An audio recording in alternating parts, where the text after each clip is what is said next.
Welcome back, everybody. We're working on the silhouette project, and I asked you to view a document that talks about analogous colors.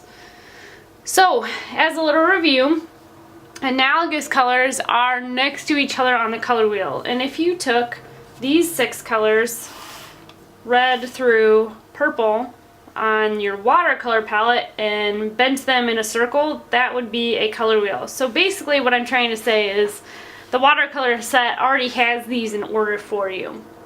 So on your watercolor set you have all of these colors. You just need to make sure that you pick some that would be next to each other on the color wheel. So to make our sunset, you want to make sure that you are using the wet on wet technique. Then that allows all the colors to blend. You're choosing analogous colors because you want the colors to blend evenly. So you're going to dip your brush in water. We'll be using the flat brush because this will cover more space.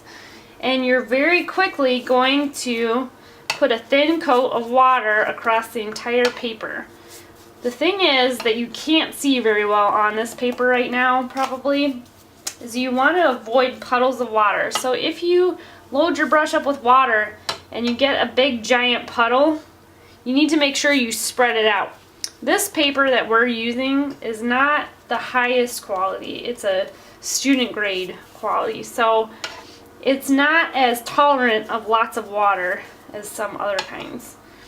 So when you look at the paper from different angles, you want to make sure that it's shiny so that we know it's wet. You're also probably going to notice some of this speckling happening, and that means that the paper is full of water. Sometimes it dries with those speckles and there's not really much you can do about that, but you're still on the right track. You didn't do anything wrong.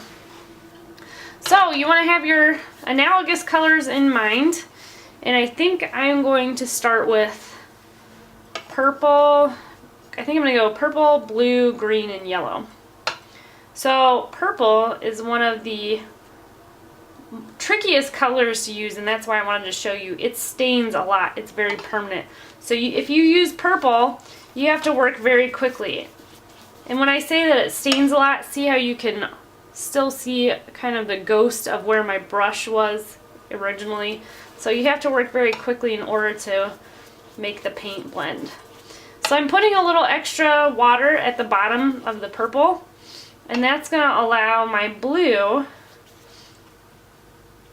to bleed into the purple. So they're going to mix. So when I take my brush all the way across, the blue starts to fade up into the purple. Now, if this happens where the blue does not fade into the purple like we planned, you just add a little bit of more water and it should start to blend. So if in doubt, add a little bit more water. So my next color would be green. And at this point, since I spent some time working up at the top, the paper at the bottom is starting to dry out, so I might have to add a little bit of water as I go. You also might notice that your paper becomes a little wrinkly while it's drying, and that's why we tape it down to kind of hold it in place. After it dries, you can put it under books if you want, some heavy books to kind of flatten it out.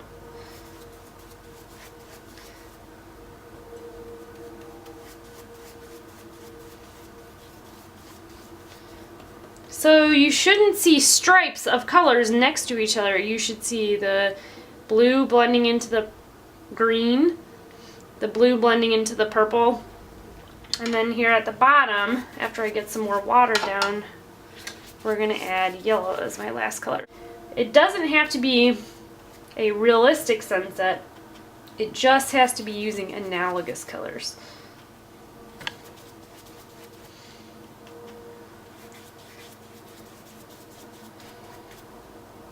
So this is one project, one step in a watercolor project where I'm going to ask you to work quickly. If you work slowly and take your time with this, it's not going to produce this wet on wet blended result that you're looking for. So at this point, I need to start planning what silhouette I want to paint, and I need to let this dry. My wet on wet sunset part of the painting has already dried, and the next step is to start painting a silhouette on it. So if I were you, I would go online and research something that you're interested in, but put the word silhouette or the word shadow with that. So for example, you could put in palm tree silhouette or beach silhouette, and you're going to find images that are all of the shadows of those objects that you searched for. At that point, I would start laying out not every little detail, but just what I would call a skeleton of what you want. So I know that I want a little island, some islands off in the distance, and a palm tree. And instead of drawing every little detail and having to worry about whether or not those lines are going to be erasable, I just drew the basics. The horizon line where my islands in the distance will be, the island of sand that my palm tree is going to sit on, and then a few lines to show where the trunk and all the branches will be.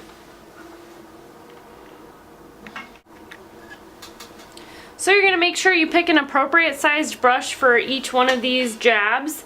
I would say for the things that are off in the distance for my specific painting, I'm probably going to use a smaller brush like this one. And then for the palm tree leaves, I'm probably going to use this medium-sized round brush. I don't think I'll need the flat brush. So I'm going to get painting and I'll show you what it looks like in the end.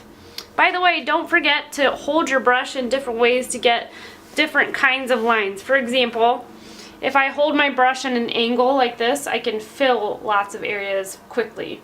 If I hold my brush vertically and I'm resting my arm or wrist on the table and let only the tip of the brush touch the paper, then I can get very, very skinny details.